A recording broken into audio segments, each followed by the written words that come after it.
baixou, né? E a taxa do AliExpress? Ah, tem um bagulho aqui bom que eu quero ver. Vamos ver isso aqui, ó. Vamos ver isso aqui, ó. Orientação marxista. Mano. Respondendo a Elias Jabbour. Existe imperialismo chinês? Vamos ver.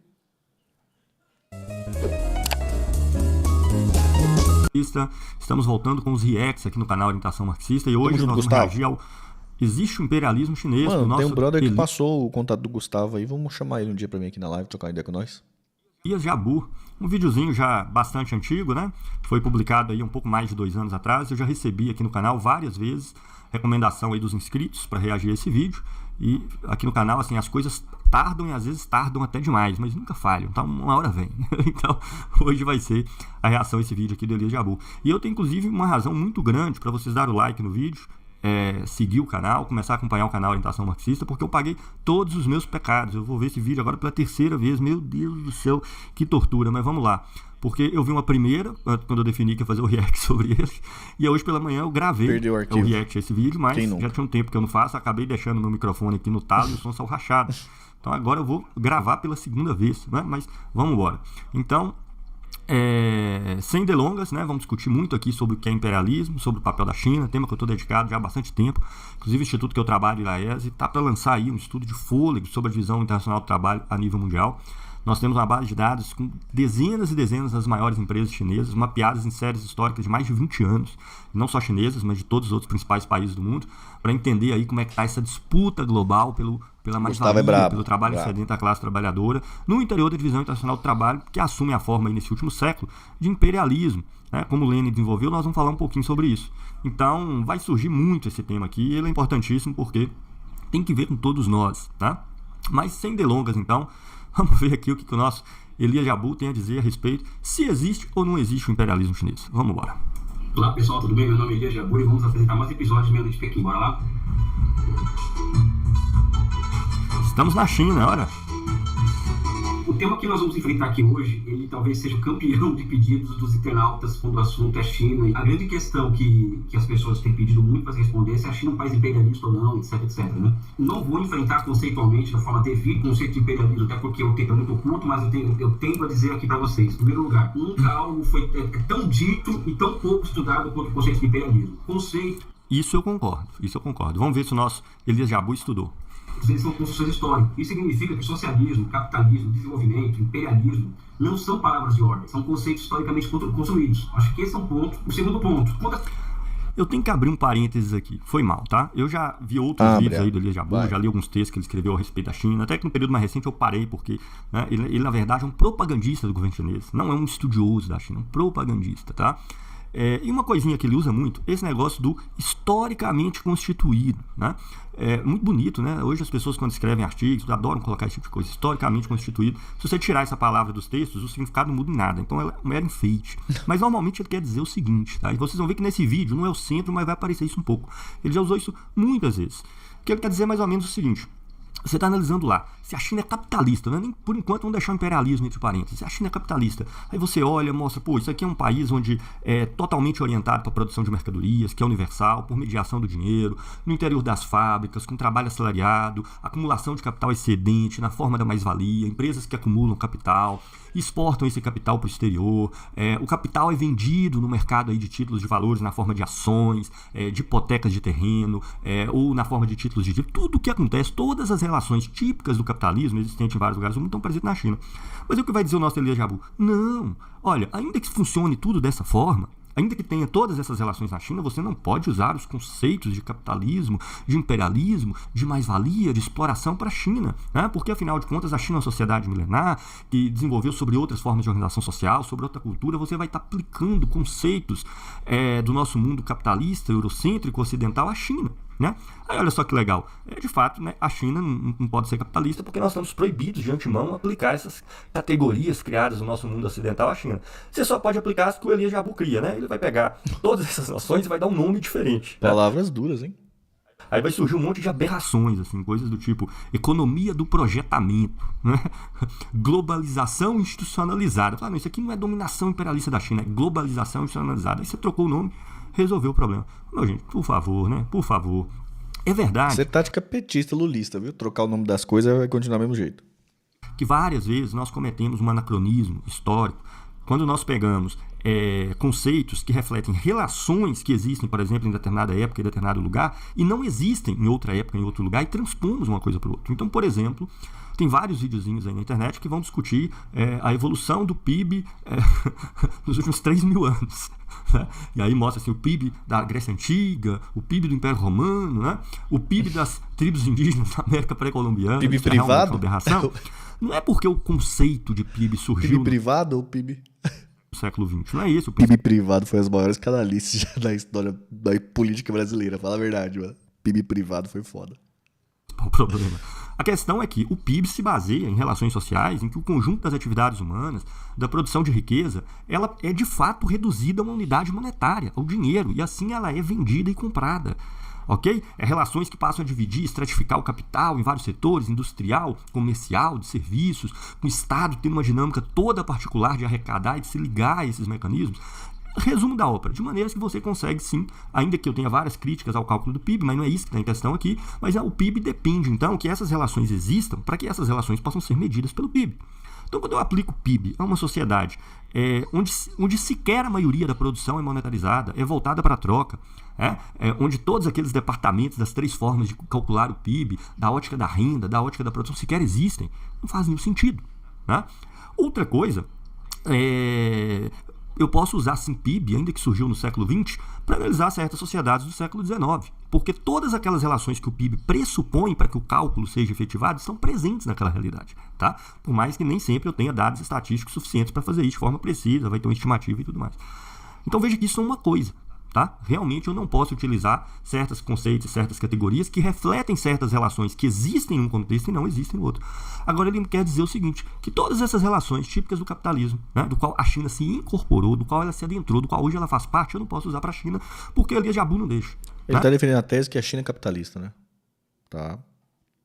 Ou porque não, isso seria uma transposição de categorias ocidentais para a realidade chinesa, ainda que essas relações que eu esteja analisando no mundo ocidental existam no mundo chinês. Tá? Então ele vai utilizar muito isso. Então ele já cria na largada uma impossibilidade de estudar a dominação, a exploração, o capitalismo e o imperialismo chinês. Eu não posso nem estudá-lo, porque eu não posso aplicar isso à China, ainda que todas as relações que constituam o capital e etc. estejam presentes lá. Percebe? Isso é uma manobra argumentativa que ele usa e por isso os vídeos dele estão cheios disso. Isso é historicamente constituído.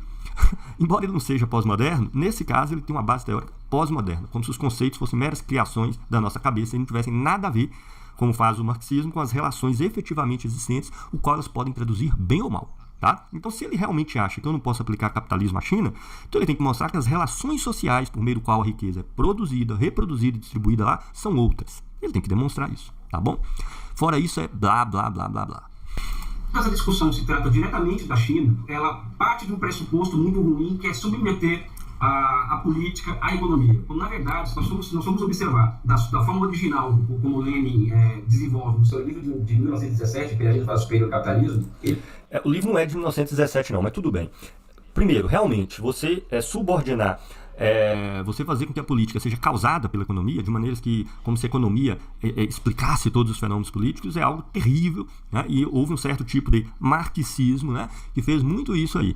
Agora, outra coisa, outro erro análogo, é você autonomizar e separar os fenômenos políticos, separado do contexto social, inclusive econômico, no interior do qual eles se desdobram. Então, um grande problema, se você tem por um lado um problema que é de um determinismo econômico, que explica a política por aspectos econômicos puros e simples, do outro lado, você tem um segundo problema que trata das relações políticas sem levar em conta a base material no interior do qual essas relações políticas se desenvolvem. E autonomiza a política como se ela fosse produto de uma vontade que paira nas nuvens, sem limites, sem pressões, sem propensões. Tamo junto, Isaías, é nóis. Todo o contexto social no interior do qual elas estão inseridas. Né? Então, são dois erros análogos. Vi sim, Vanessa. Vídeo bom, né? Desse livro que são fundamentais para nós começarmos uma discussão séria sobre o assunto. Primeiro, é uma fase superior, que é no qual a economia se submete à política. O Lenin tem uma frase que é bem característica do conceito de imperialismo: a reação em toda linha, a utilização da economia para fins puramente políticos, a reação em toda linha, a tendência à violência é algo que é uma regularidade que ajuda a formar a coerência interna no conceito de imperialismo, ou seja, a tendência à violência, tanto é que existiram 2 guerras mundiais. E até hoje existem milhares de intervenções militares norte-americanas de caráter imperialistas não coloniais. E algo que Lenin coloca nesse livro também, que eu acho super interessante e que quase todo mundo que discute esse tema se esquece de dizer quando se trata da China. O imperialismo ele é parte da superestrutura do capitalismo, ou seja, a necessidade de dominação externa, a necessidade de submissão dos povos, a necessidade de imposição de políticas dos países desenvolvidos aos países periféricos é uma regularidade, voltando aqui, que traz consistência e coerência interna ao conceito de imperialismo, ou seja, é parte da superestrutura do capitalismo, não um fenômeno econômico como muitas vezes se transparece. Do ponto de... Das duas, uma. O nosso Jabu nunca leu o Imperialismo do Lenin, ou ele leu e fingiu que não leu e falou qualquer coisa. Porque o Imperialismo do Lenin... Palavras duras. Mostrando aqui para vocês, nessa edição aqui da Boitempo, né? Imperialismo, estágio superior do capitalismo, ou imperialismo, fase superior do capitalismo. O que Lenin procura demonstrar aqui é precisamente... Orientação marxista, o nome do canal. De tudo isso que ele acabou de falar agora, né? Por exemplo, a ideia de que o imperialismo teria a ver fundamentalmente com uma forma política e seria assim uma superestrutura política e jurídica de dominação do capitalismo, isso quem pensava assim era Kautsky. E Lenin tem um capítulo aqui só para criticar Kautsky, tá? Que era uma figura importante no interior da social-democracia alemã aí na virada do século XIX para o século XX. Então, nada do que ele falou, tá? Na verdade, Lenin vai apresentar 5 características do imperialismo no livro dele, inclusive tratadas cada uma delas em um capítulo à parte. No final ele lista 5. É verdade que essas características estão relacionadas entre si. E ele faz isso, tá? O estudo do Lenin sobre o imperialismo é algo bem profundo. Inclusive, quem fosse deter ao tema, Lenin escreveu os cadernos sobre o imperialismo, que são mais de 100 autores que ele consultou, são aí mais de 800 páginas só de notas a parte desses estudos, e depois ele publica esse livro, que é um livro bastante didático, pedagógico para difusão e disputa política em torno do imperialismo. Então, o imperialismo de Lenin tem 5 características fundamentais. O primeiro é o surgimento de grandes monopólios no interior de todos os setores do capital. Ou seja, as empresas capitalistas passam a ser predominantemente monopolistas. Não significa que não exista concorrência, significa que passa a existir concorrência entre grandes monopólios de empresas gigantescas em todos os ramos, em todos os setores. O monopólio sempre existiu no capitalismo, mas agora ele se generaliza por todos os ramos de produção, incluindo as indústrias. E essas grandes empresas monopolistas, elas passam a ser geridas agora, fundamentalmente, a segunda característica que ele vai listar, por meio de uma fusão entre o capital industrial e o capital bancário, que vai gerar o capital financeiro, tá? O que significa essa fusão? Significa que a propriedade do capital agora, ela pode se locomover de um país para o outro, de um lugar para o outro. O excedente pode ser apropriado por meios puramente financeiros, porque agora a gente negocia capital por meio de títulos de valor. A indústria se transforma em capital acionário, as riquezas do próprio Estado passam a distribuir de um local a outro a partir de títulos da dívida pública.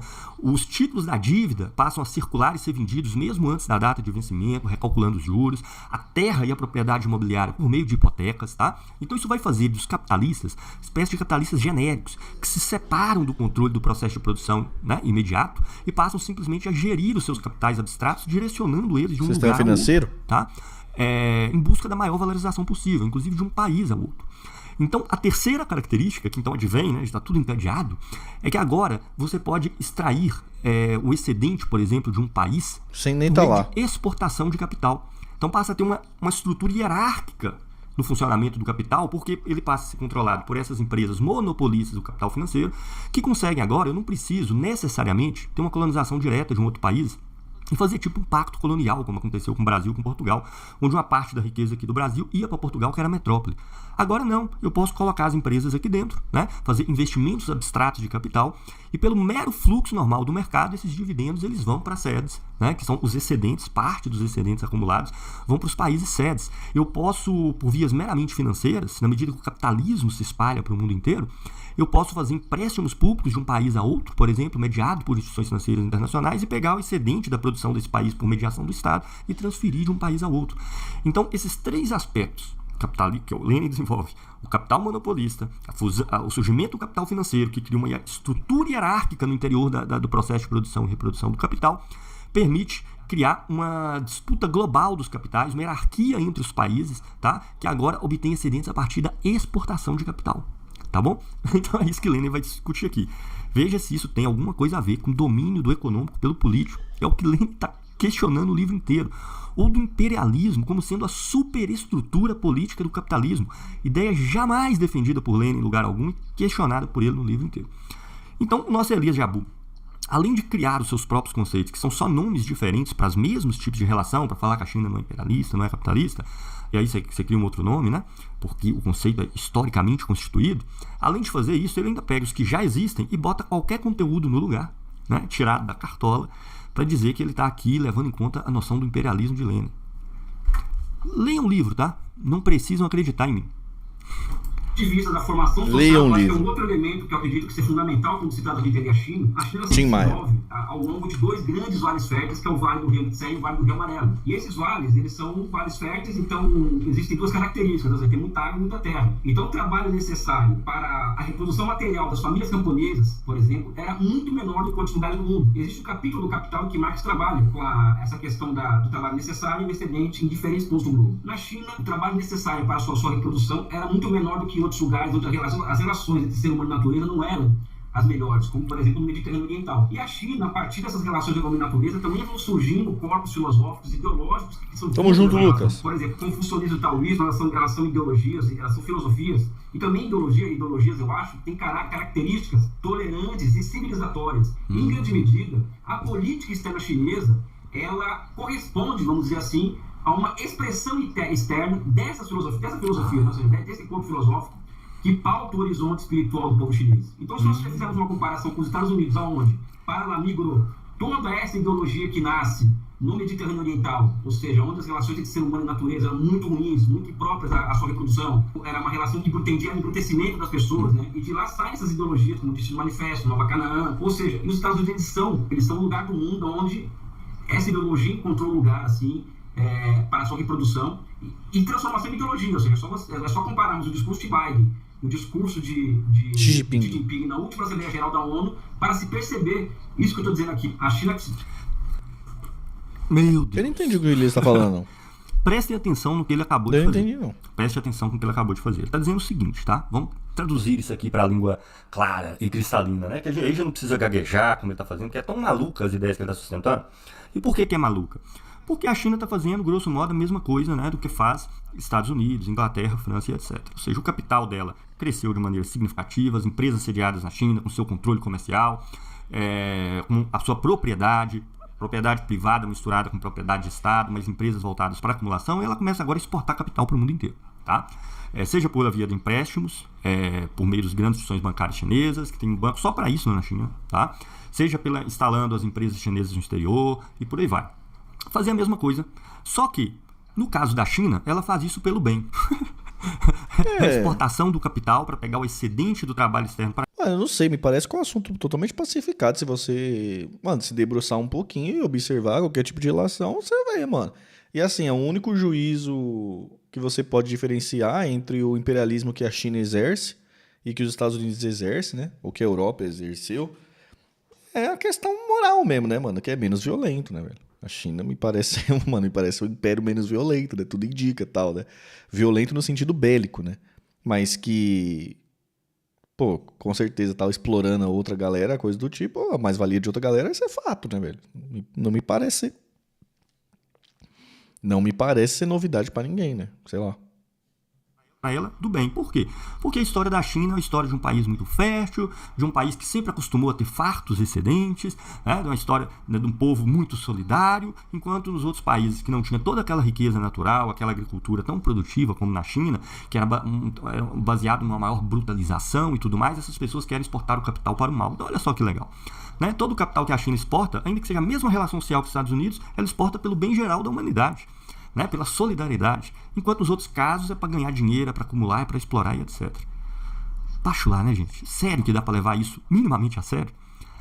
Veja, de fato, a China é uma das regiões mais férteis e com características naturais propícia para uma das agriculturas mais produtivas do mundo. A China não se mete em política interna dos outros países, como os Estados Unidos faz. Então, eu acho que ela é menos violenta, né? A China não é violenta nesse ponto, né?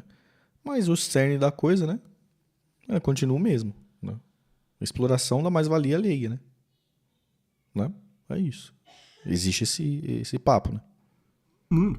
Isso gerou o quê? Um trabalho excedente, uma vida solidária, absolutamente tranquila em toda a população chinesa? Cacete, isso fez com que a população chinesa crescesse, historicamente, lá em outras formas sociais, a um patamar muito maior do que o encontrado em todos os outros lugares do mundo. Inclusive, a população chinesa, muito maior do que a média aí dos países da Europa, da América, não é um fenômeno dos últimos 100, 200, 300 anos. É um fenômeno já milenar. Tá? Agora, essa massa de pessoas que viviam sobre as comunidades camponesas na China, aldeãs na Índia, e etc., viviam sim sobre regimes ferozes, extremamente centralizados, passaram por fomes e situações de penúrias devastadoras ao longo da sua história. Isso é uma simplificação, Elias Jabbour, para a construção de uma mitologia sobre a China, meu amigo. Tu tá aí construindo uma mitologia sobre a China. Nada mais do que isso. Tá? Estudem como eram as guerras ao longo dos... A China tem explorado vários países, incluindo a África. É que eu tô falando que a questão, o cerne tá igual, tá, gente? A exploração é exploração. Não tô querendo dizer que é menos violenta, que não tá colocando base militar, não tá explorando pela força, né? Pela força bélica, né? Não está subjugando os outros pela força bélica. É isso que eu tô querendo dizer, né? Impérios chineses que mudaram, inclusive, ao longo da história. Dinastias Tang, dinastia Han, que existiram paralelamente a Roma. Estudem quais eram os métodos de repressão e de tortura que foram pioneiramente desenvolvidos. Mas isso é uma questão moral, né? Tudo que eu estou dizendo é uma questão moral. O X da questão continua intacto. Então, veja, não quero pintar, tá, de maneira tenebrosa a história chinesa frente ao Ocidente, mas tão pouco o contrário. Não quero cultuar as sociedades do passado de maneira acrítica nenhuma delas, tá? Mas seja como for, né, a China foi... Primeira, teve as guerras do ópio com a Inglaterra, que ela perdeu. A China, depois da Revolução do Mal, a restauração capitalista, a China entra dentro do mercado capitalista. Mantém algumas das suas características ligadas às suas culturas, às tradições, ou seja lá o que for, né? Mas ela é um país que entra dentro do mercado capitalista e que tem hoje claramente uma estratégia de dominação. O que ele faz aqui é pintar com cores róseas, é criar uma mitologia sobre o desenvolvimento da China e dizer, olha... Quando a China faz a mesma coisa do que esses outros países imperialistas, eu não posso chamá-la de imperialista e nem de capitalista, porque a China tem uma cultura de solidariedade, né? Tem uma cultura ligada ao taoísmo, né? Ao budismo e etc.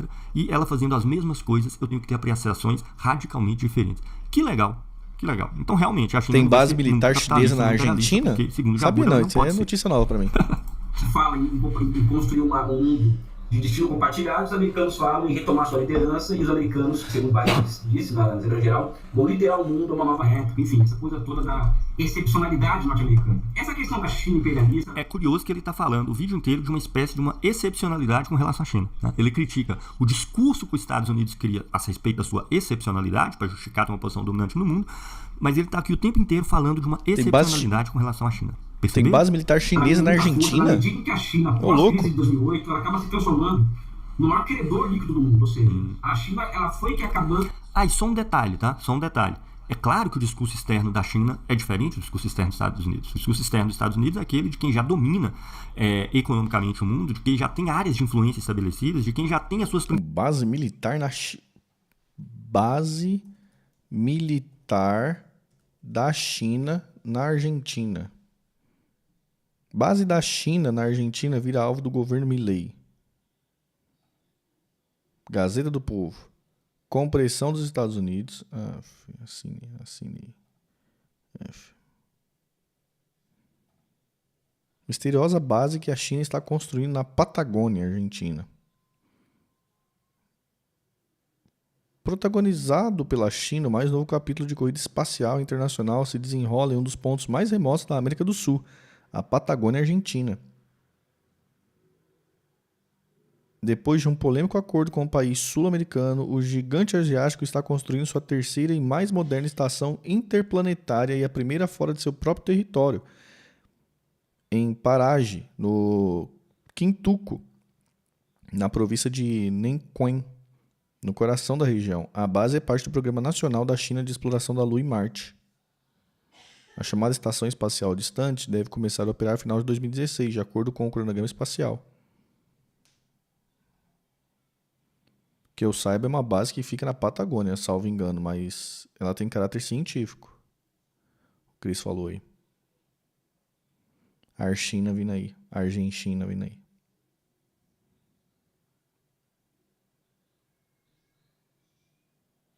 Não tô entendendo mais nada.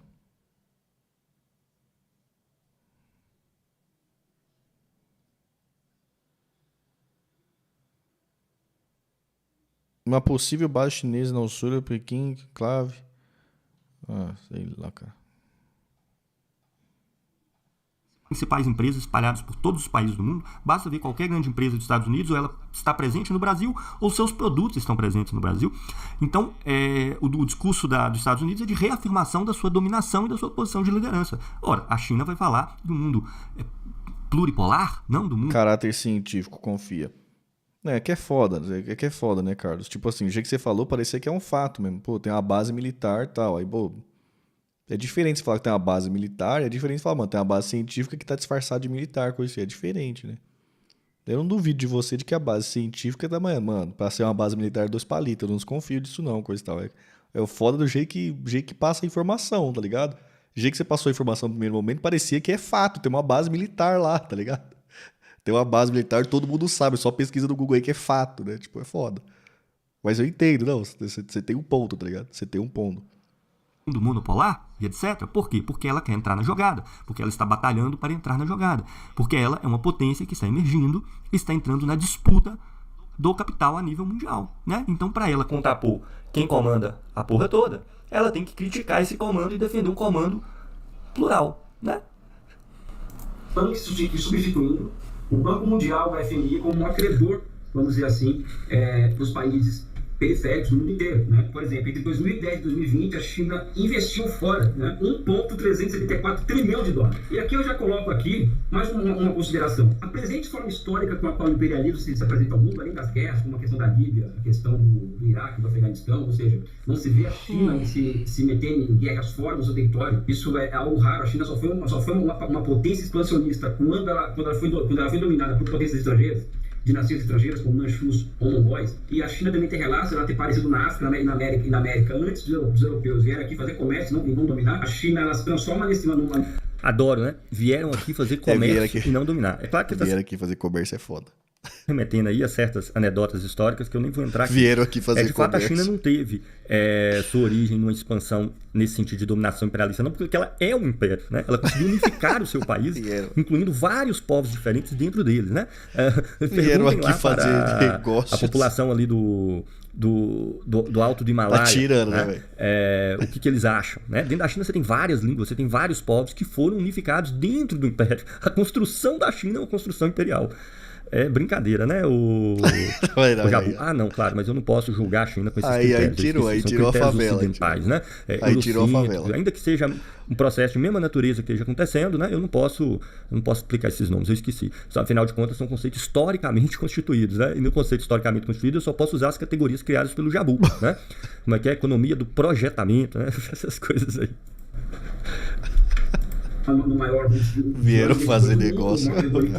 E um investidor em bens públicos, basicamente no setor de transportes. Ou seja, a China investe muito no setor de transportes, mas muito mais no setor de energia. Ou seja, o setor de energia é o campeão de investimentos chineses, isso tem relação direta também com as necessidades chinesas. Daí, mais uma razão para chamar a China de um país imperialista, porque ela vai buscar fora das suas fronteiras fontes de matérias-primas, etc., e exporta produtos industrializados. Meia verdade, né? Vamos dizer assim. A grande questão é que o imperialismo, como forma histórica, né, ele se apresenta... É engraçado que eu até falei, o Jabu mudou de ideia agora, ele está achando que a China é um país imperialista, né? Ele descreveu todo um processo imperialista de dominação e no final botou uma telinha preto e branco, meia verdade, né? E não disse mais nada. Sabe por que ele não disse mais nada? Porque não teria mais nada para dizer, né? É como se algo se tornasse mentira, você reafirmando aquele algo, né? E depois você fala uma meia verdade. Com essas várias guerras coloniais. Aliás, o que foi o processo de dominação imperialista aqui no Brasil, por exemplo? Tá? O que foi o processo de dominação imperialista? Não foi, primeiro, um endividamento do Estado por meio do capital estrangeiro, né? Como ele fala, no caso da China, a gente tem que usar a palavra investimento, né? Igual os liberais fazem. Para que o Estado construísse o quê? Infraestrutura, uma indústria de base, energia e infraestrutura. Porque só assim as empresas estrangeiras, multinacionais, no interior do capital financeiro, dessa hierarquia de dominação a nível mundial, só assim elas poderiam se estabelecer aqui no Brasil, porque você precisa ter infraestrutura para produzir, para poder distribuir e comercializar suas mercadorias. Não é isso? Então, aqui no caso, o Estado foi financiado com capital estrangeiro, né? E depois se endividou e teve que ir o excedente nacional para fora, né? Porque para poder pagar esse financiamento, seus juros e amortizações, e ainda construiu a infraestrutura que permitiu as empresas estrangeiras chegarem aqui e elas pegam o excedente e mandam para fora também. Não é isso? O que tem de diferente do que ele acabou de escrever em relação à China? Eu vou discutir alguns casos particulares já. Observem, eu deveria ter falado isso lá no começo e não falei. Vocês vão ver no livro aqui do Lenin, tá? As pessoas acham que o imperialismo é como se fosse um pedaço dentro do capitalismo, né? Como se fosse um pedaço de imperialismo dentro do capitalismo. Não, o imperialismo é a forma do capitalismo nos nossos tempos. O capitalismo é levado a seu grau máximo. Tá? É o pleno desenvolvimento das relações sociais capitalistas. Tá? Lenin vai dizer, já que ele citou o livro do Lenin, que eu recomendo... O papo do Elias parece papo de colonizado escolhendo o colonizador mais fofinho. Aí foi foda, hein, Janice? Aí você matou a pau. Que o imperialismo é o capitalismo contemporâneo, ou mais precisamente, todos os fenômenos do capitalismo contemporâneo. Que o imperialismo surgiu como desenvolvimento e continuação direta das características fundamentais do capitalismo em geral. Vou colocar na descrição essas citações, tá?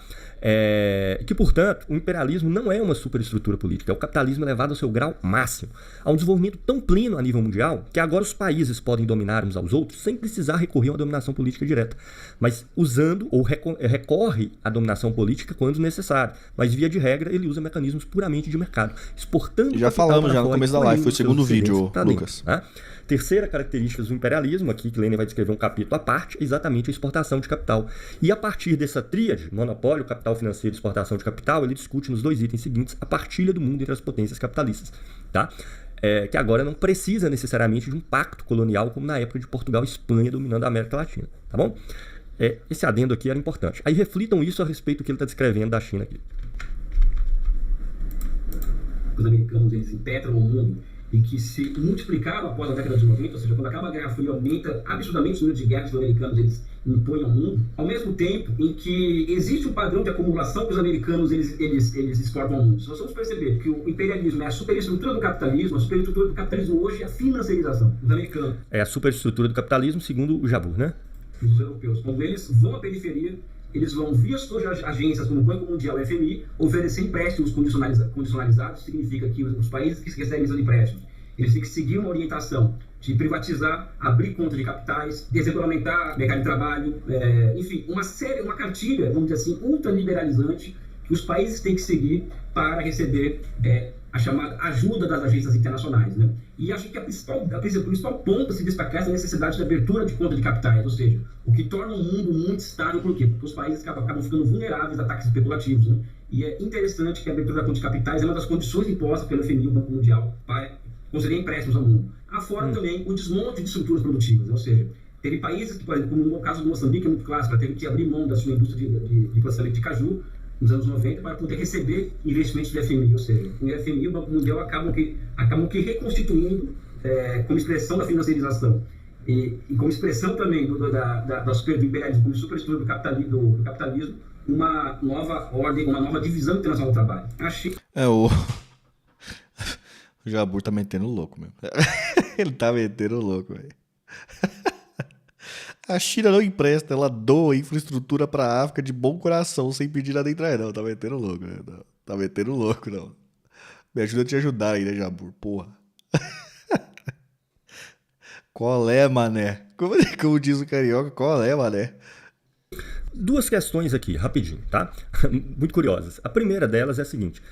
Certo, um dos domínios do capital financeiro se dá mediante essas organizações internacionais como Banco Mundial, Fundo Monetário e tudo vai. E todo o resto do capital financeiro, onde é que fica? Por meio dos grandes monopólios, monopólios bancários, monopólios industriais que exportam capital para o mundo. Tá? Se você pegar o livro do Lenin, ele vai descrever vários deles. O monopólio do petróleo, a empresa dos Rockefeller, Standard Oil. Ele vai descrever a respeito do trust do açúcar nos Estados Unidos, inúmeros conglomerados industriais que se tornam instituições financeiras e a partir daí passam a disputar a partilha da mais-valia do trabalho excedente global no mundo inteiro. Tá entendendo? Então ele reduz todo esse aparato financeiro, que ele corretamente se refere à questão do capital financeiro no imperialismo, ele reduz tudo isso a quê? Ao Banco Mundial e ao Fundo Monetário. Tá entendendo? Então, todos os outros integrantes do capital financeiro, que são essas empresas monopolistas globais que comercializam títulos de valor, é tirado para fora da cartola e logo, evidentemente, as chinesas. E por último, é claro que o imperialismo chinês não precisa destruir as infraestruturas produtivas, não destrói hoje as infraestruturas produtivas dos países em que ela atua, porque elas já foram destruídas há muito tempo. Quais são os países hoje que têm indústria de ponta, que pode competir com as principais potências capitalistas? Qual país africano possui indústrias de alta tecnologia de ponta que ameaçam a penetração chinesa e dos Estados Unidos ou dos capitais europeus lá dentro? Já foi tudo dinamitado, meu amigo. Não tem estrutura produtiva, no máximo uma produção primária. Entende? Então aquilo que foi feito lá atrás, quando inclusive a Inglaterra destrói a indústria chinesa após a Guerra do Ópio, tratados que tiveram entre Brasil e Inglaterra, o Tratado de Methuen, dentre vários outros, que vai colocar como condição para o fornecimento de mercadorias e empréstimos ingleses, o não desenvolvimento da indústria brasileira, tá? Tudo isso hoje já ficou tranquilo, porque o capital já está concentrado em empresas sediadas em poucos países que disputam agora o trabalho excedente da classe trabalhadora no mundo inteiro. Mas vamos continuar. China, ela aparece como uma concorrente da FMI do Banco Mundial de forma muito estranha, ou seja, ela oferece empréstimos aos países. Então ele admite agora, a China concorre com a FMI e Banco Mundial, inclusive fazendo empréstimos a outros países, né? Será que é pela solidariedade universal? Vamos ver. Agora vamos fazer um vídeo sobre isso, sobre a Belt and Road Initiative, se entrou em rota. Ela oferece empréstimos, né? Oferece, em troca de, geralmente são empréstimos ou investimentos em infraestruturas como energia e transportes, que isso aqui é trocado.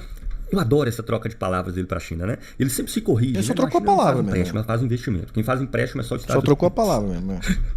Por óleo, por exemplo, por petróleo, ou seja, a grande parte dos investimentos chineses são pagos pelos países que recebem esses investimentos via petróleo, via outras matérias-primas, né? Afora o fato da China não ter, no caso da África, por exemplo, o caso que o pessoal mais fala, assim, a China não interferir em nenhuma forma nos assuntos internos daqueles países, ou seja, não existe uma dominação nos países africanos por parte da China, daqueles países que recebem investimento chinês. E o que fica também dessas relações da China com a periferia é a questão que envolve a capacidade que a China tem demonstrado de se adaptar a projetos nacionais autônomos, né? Então, é evidente que existem muitas contradições nas relações da China com a periferia, mas o fato é que são relações que são muito estranhas para a China já serem chamadas de imperialistas, né?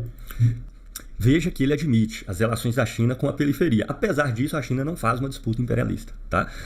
Bastante curioso. Eu vou trazer algumas informações aqui para vocês, tá? Na verdade, o imperialismo chinês, essa tentativa de exportação e de aumento das suas zonas de influência, né? Entrar na partilha global do mundo, da disputa da mais-valia global, pegar o trabalho excedente da classe trabalhadora de diversos países e pegar para si, em vários casos na China é até pior, tá? Por exemplo, inúmeros contratos que foram feitos pela China para garantir, para fazer projetos de infraestrutura na África, por exemplo, são feitos, o contrato tem que ser feito com a empresa chinesa. E é pior ainda, os trabalhadores que vão fazer a obra também são trabalhadores chineses que vão até a África fazer. Olha que loucura.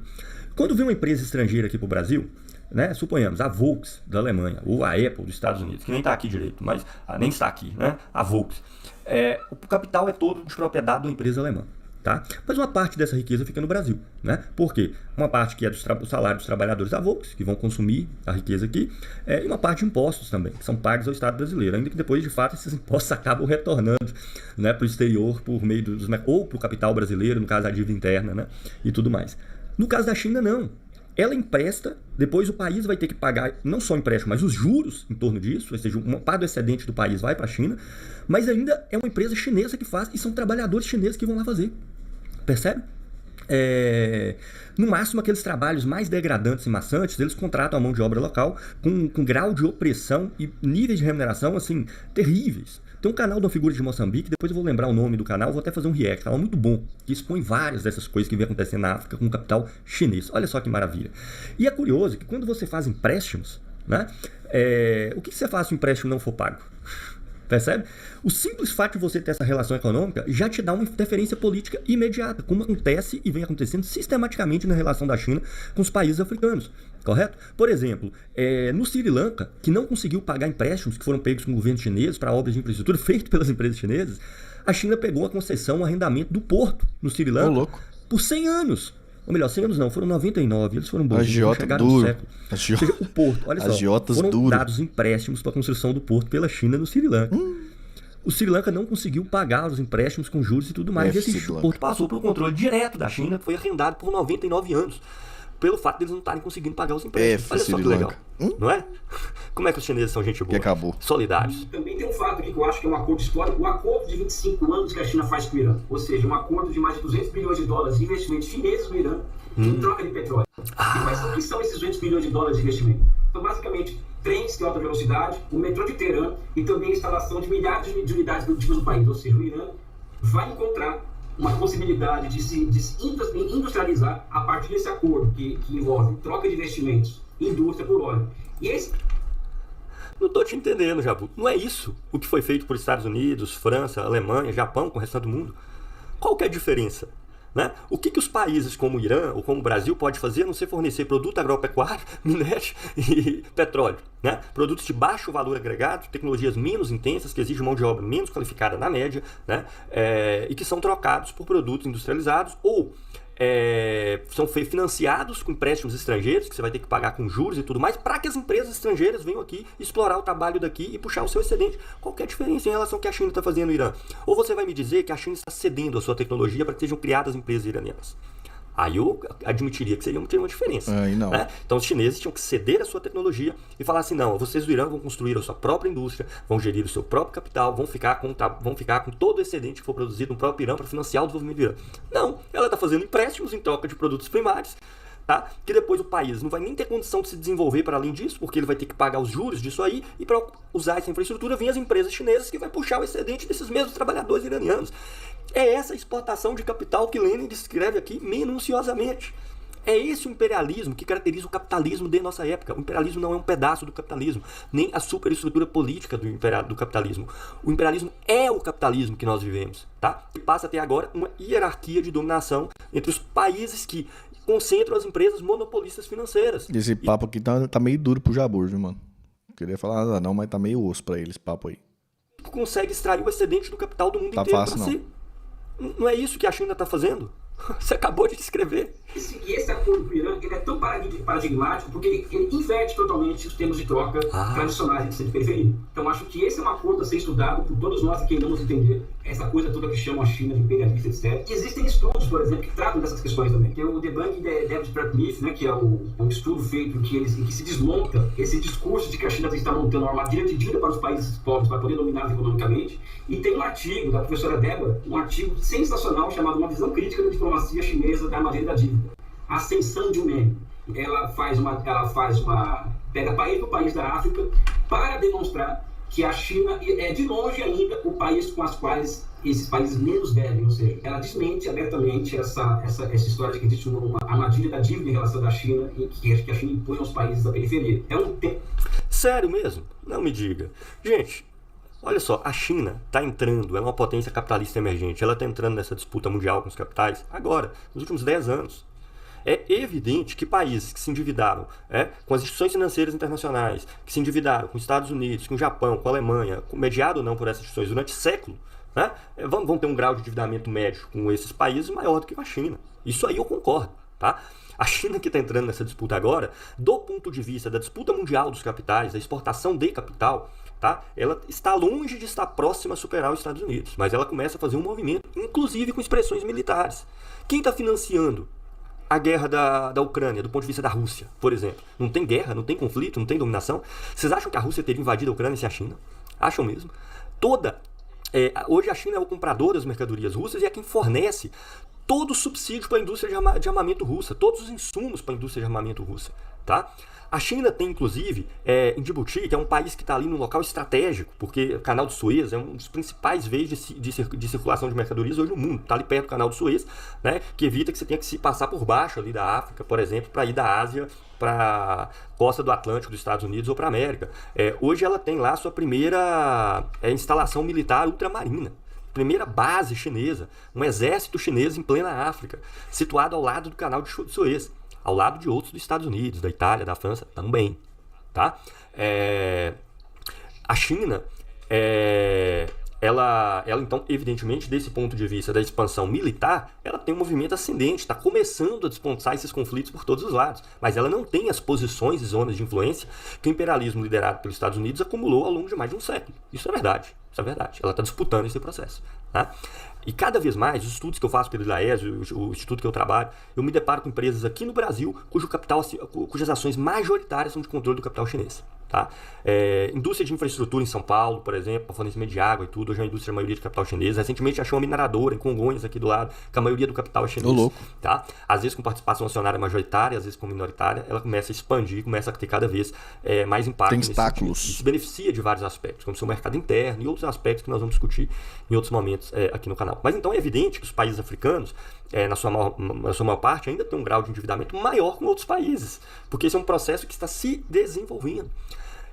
Veja, o Egito está construindo uma nova capital que foi orçada originalmente em cerca de 60, 70 bilhões de dólares, mas já extrapolou isso largamente, que vai ser construída por mais de 10 anos, que vai levar para ser construída 85% de financiamento chinês. Tá? Daqui a 10 anos, provavelmente, né, o maior credor do Egito vai ser a China, mas hoje ainda não é. Né? Então, o Egito que tem relações orgânicas de dependência com França e Inglaterra de século. Tá? Então, sério que esse argumento usado aí pela professora do artigo que você está mencionando, tá de brincadeira comigo. Tema que a gente pode passar horas falando aqui. Tá de brincadeira comigo. Mas que a China é impossível, sob qualquer olhar, mesmo os mais assim, anti-chineses, colocar a China no altar de um país imperialista. Ou seja, eu acho que o imperialismo, o que a China tem a oferecer ao mundo, eu acho é o que o professor Javier Vadel chama de globalização institucionalizada pela China, que é uma globalização que eu acredito, eu concordo com ele, é uma globalização que é alternativa à globalização que os americanos impuseram ao mundo, a globalização liberal, financiarizada, ou seja, a China apresenta uma alternativa de globalização. Eu acho. Ele acabou de confessar tudo, tá? Ou seja, a China está na disputa do imperialismo, mas ele acha que é melhor apanhar com chicote chinês do que apanhar com chicote, né, do... O Carlito também recebeu dinheiro para defender a democracia igual o Henry? Não. O Carlito tá querendo se envolver naquele rolê do Henry lá, mas ele não tava não, porque quando deu o BO, ele veio falar comigo, coisa e tal, ele não tava nem sabendo do que se tratava. Tentou se envolver, mas aí eu falei, mano, mas o Henry tá falando que foi outro bagulho lá no Twitter, nem sabia o que tava falando. Tá querendo se envolver numa conversa que nem é dele. Dos países liderados pelos Estados Unidos, né? Aí, para não chamar de imperialismo, a gente dá um nome mais bonitinho, né? Globalização institucionalizada, que depois, na sequência, ela aplica aos Estados Unidos também. E outra, estudem o que é capital financeiro aqui, tá? Vocês vão ver que a dominação chinesa é toda financeira, como é a dos Estados Unidos. Os Estados Unidos, evidentemente, vai liderar instituições financeiras próprias, né? Ela é toda financiarizada. Você só exporta capital por vias financeiras. Você joga o seu capital em outros países por vias puramente financeiras. Hoje, o topo do capitalismo é predominantemente financiarizado, tanto que é exportado pela China como de qualquer outro lugar. Então, o que ele está tentando nos convencer é o seguinte: é melhor ser dominado pela China. Né? Tá tentando isso mesmo, é isso que ele tá falando. Globalização institucionalizada. Eu, enquanto marxista, não quero ser dominado por nenhum. Nem pela China, nem pelos Estados Unidos. E eu não preciso nem ser anti-chinês, nem ser anti-americano. Eu sou anti essa forma de organização social que colocam certos países no topo de uma escala de dominação global entre classes sociais. Tá? Então, não é o trabalhador americano e o trabalhador chinês. É uma hierarquia de dominação capitalista, onde os capitalistas, no geral, dominam a classe trabalhadora, mas um grupo de capitalistas sediado nesses países tem uma posição privilegiada e extrai para si o trabalho excedente da classe trabalhadora do mundo inteiro. Quebrar o capitalismo é quebrar o imperialismo e quebrar essa hierarquia de dominação, que tem feito tudo que nós vemos no mundo e, sobretudo, para países dominados como o Brasil, no interior dessa hierarquia. Tá? Então, eu não preciso escolher aqui entre China e Estados Unidos. Enquanto marxista, eu estou contra os dois, evidentemente. Quero organizar a classe trabalhadora, inclusive desses países, contra essa estrutura de dominação. Estou contra a dominação desses dois países ou das suas respectivas classes dominantes, né, sob a tutela de seus respectivos estados. Ainda que o Estado na China tem um papel bem alargado, não vou entrar nisso aqui nesse vídeo, tá? É uma das razões pela qual ele fala do socialismo chinês. Mas então, ele chegou no final concluindo que a China é sim imperialista, mas que ele acha o imperialismo chinês tão legal que ele prefere dar o nome de globalização institucionalizada. Inclusive, para terminar essa minha apresentação rápida aqui, é um estupro conceitual chamar a China e classificar a China como país imperialista. Um forte abraço, um beijo. Ele terminou só fazendo uma afirmação mais forte, né? Um estupro conceitual, como é que é? Eu quero até ver aqui de novo. Rápido aqui, é um estupro conceitual. Estupro conceitual. Classificar a China como país imperialista. Lacrou, um forte abraço, um beijo no coração de todos. Quanto menos razão a pessoa tem, mais ela precisa criar uma terminologia bem forte para já afastar as pessoas daquilo ali. Porque se elas forem ler o imperialismo do Lenin, por exemplo, que ele diz reivindicar, nada disso vai se justificar. Então, para evitar isso, se no final você fala assim, é um estupro conceitual, porque você já afasta a pessoa que está escutando, que ainda está formando uma posição, ela fala, não, então eu não vou nem tentar examinar essa possibilidade, tá? Me lembra um pouco aquela pessoal da teoria da conspiração, uma edição em podcast. Quanto mais absurdo é o que eles vão falar, eles falam assim, isso é óbvio, é evidente. Né? Não tem nada de óbvio e nada de evidente, mas você grita que é óbvio e evidente, é uma estratégia retórica, para já evitar qualquer questionamento do outro lado.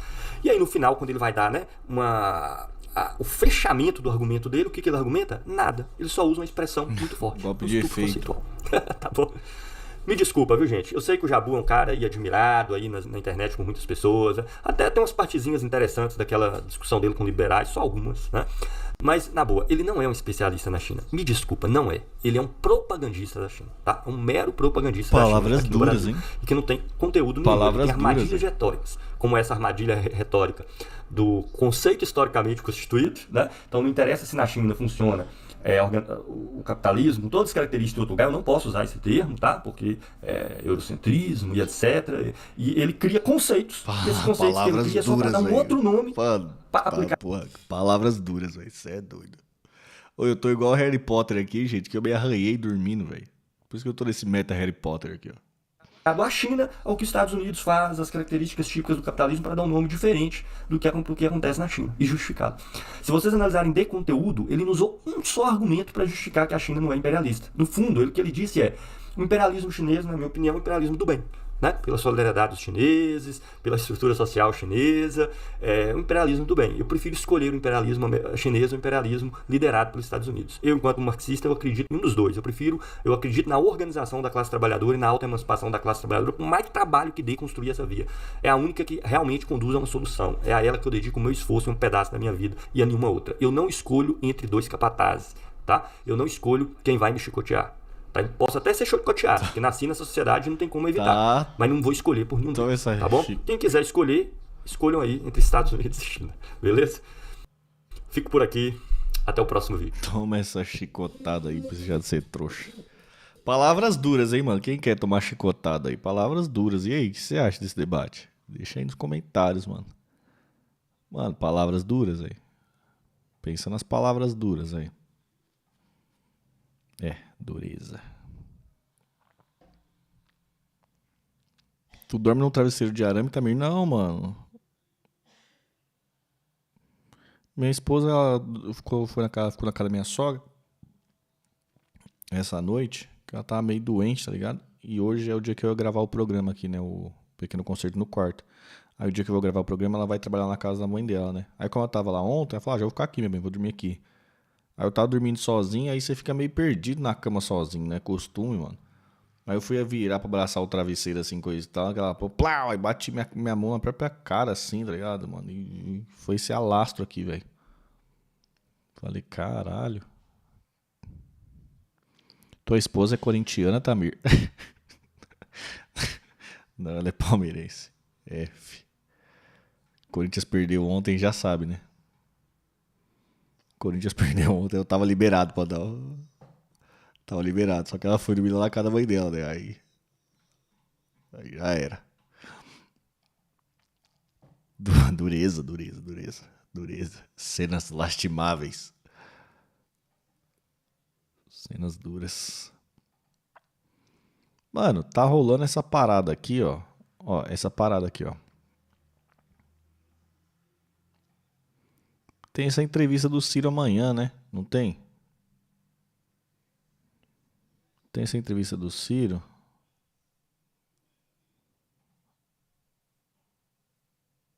Amanhã. Só que parece que já tá meio que disponível para membros. Deixa eu ver aqui, ó. Real News.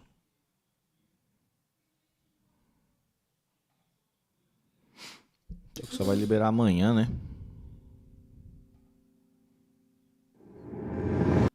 Será que a gente se torna membro pra ver aqui na live e tal? E depois...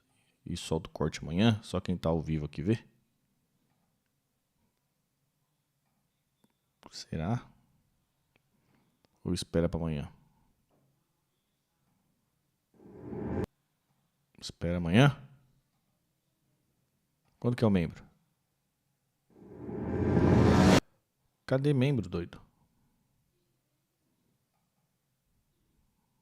Tem membro não? Cadê os membros? Que loucura. Tô querendo ser membro. Agora? Vê agora?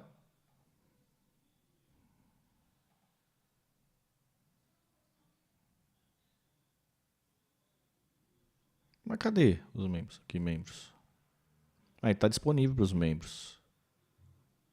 Cadê? Como é que vê? Só para membros. Eu quero ser membro. Cadê membro? Quanto que é? Ué.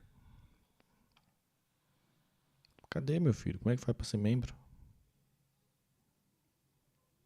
Cadê o bagulho do membro, mano? Ô, louco. Dá F5.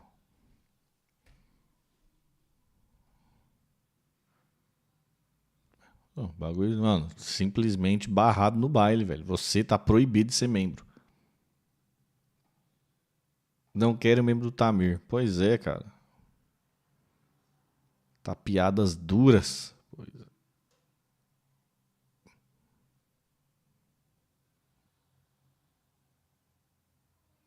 Espera pra amanhã, não precisa dar de milionário cirista, não.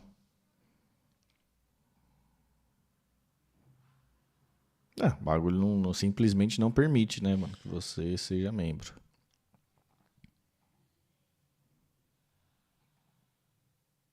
F. Não, quero ser membro. Não. Você não pode. Você não pode. Você não. Porra. Não. Eu vou tentar no celular aqui. Não é possível, né, velho? Clique em outro vídeo do canal. Tá. Mano, toda uma luta pra... Eu me senti... Toda uma luta pra ser membro, hein? Mano, toda uma luta, velho. Porra.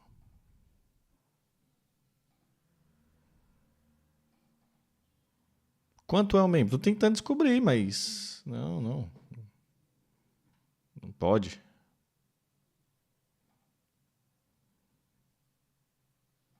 Pô, as entrevistas é longa. 2 horas de entrevista, hein? Bom, hein, cara? Puta, mãe, eu tô ansioso pra ver isso, hein?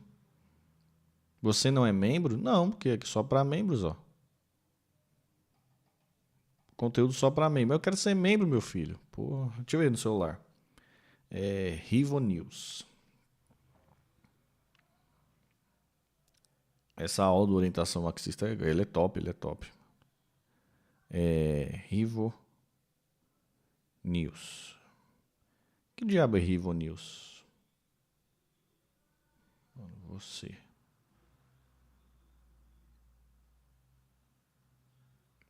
Rivo News.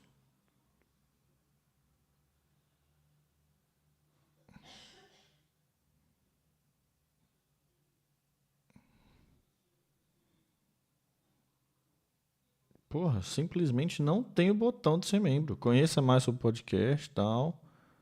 Vídeo sobre... Mano, nem no celular, velho.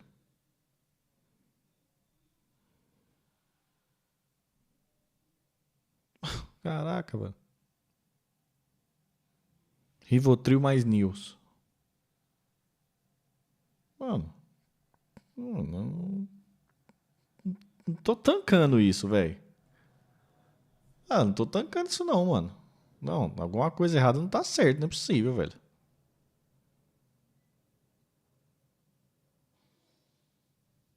Não, mas tipo que ele só queria virar membro do bagulho. Queria virar membro, mano. Da parada, velho.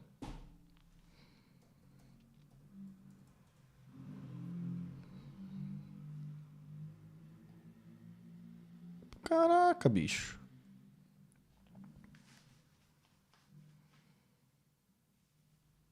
Não, eu acho que tem bagulho pra membro mesmo. Tem pra membro, mano. Só que, tipo assim, não tão querendo te deixar ver, tá ligado?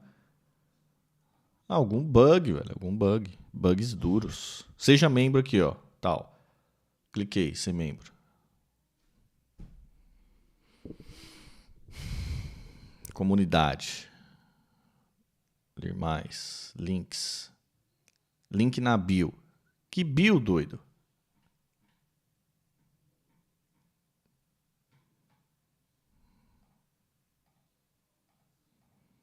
Onde ficam os membros no outro canal? Fica já aqui, ó. Seja membro, já fica aqui, né, ó. Mano, aqui não tem, entendeu? Não tem, mano. Tem algum erro. Erro fatal. No meu não tem também. Eu acho que ele... Não, mano. Tá aqui, ó. Quando você aparece aqui, ó. Aparece porque tá aqui, entendeu? Aparece aqui porque é aqui, entendeu? Olha lá. Aparece aqui, ó. Olha lá, ó. Só pra membros, tá vendo? Só pra membros. Tá aqui, ó. Tá como membro mesmo, ó. Só pra membros.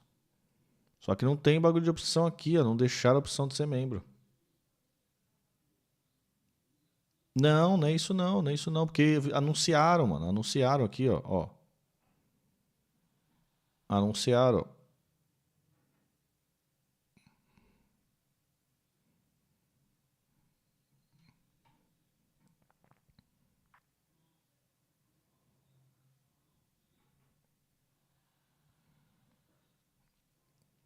Eles fizeram anunciado aqui, ó. Deixa eu ver anunciado. Aqui, ó. Ó. Olha lá, mas você quer assistir agora? Já basta. Basta ser membro do Prata ou Ouro que o episódio já está disponível. Link na bio. Entendeu? Já tá aqui, ó. Link na bio. Cadê a bio? Bio, tal, bio. Aí a bio, cadê? Botão. Nossa, barraram nós no baile, velho. Só porque nós ia ver o bagulho. Ah, vamos ver amanhã então, né? Vamos ver amanhã. Barraram nós no baile, hein? Barraram e barraram legal.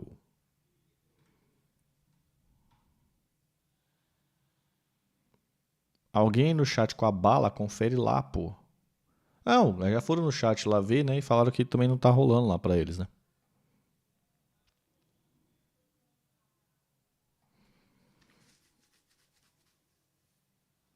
Deve estar desativado pra não virar. Não aparece, então. Os caras aparentemente estão. Será que eles comentaram aqui? Tipo assim, comentaram? Falou, mano. Tipo assim, vocês precisam arrumar aí, né? O rolê do membro não tá aparecendo.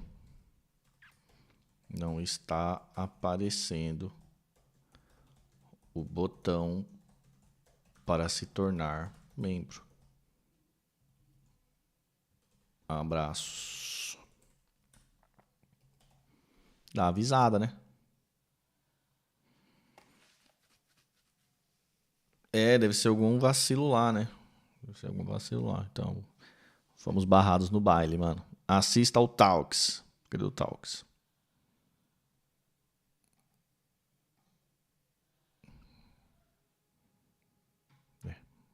Não.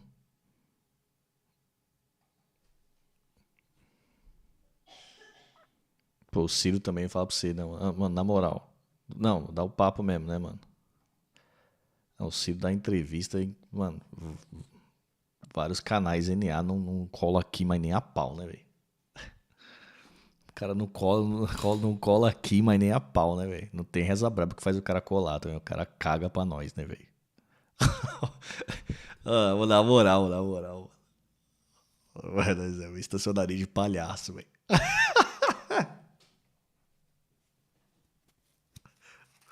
Não, estacionaria de palhaço. Mano, o cara cola em qualquer esquina, só que não cola aqui, né, velho?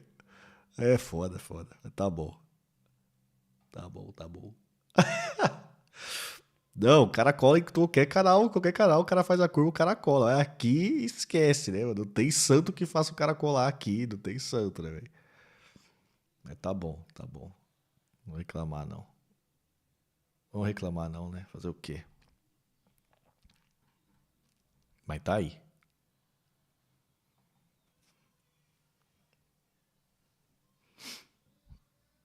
Manda um convite por escrito pra assessoria de imprensa dele. Já mandei, mano. Já mandei. Já fiz de tudo, já. Fontes primárias, fontes secundárias, fontes terciárias, fontes paralelo, influência da influência, contatos, tudo já. Não tem jeito não. Ele cola, pô, ele deve ser muito gente boa. Vocês receberam um e-mail do Ciro Gomes pedindo opinião sobre a newsletter?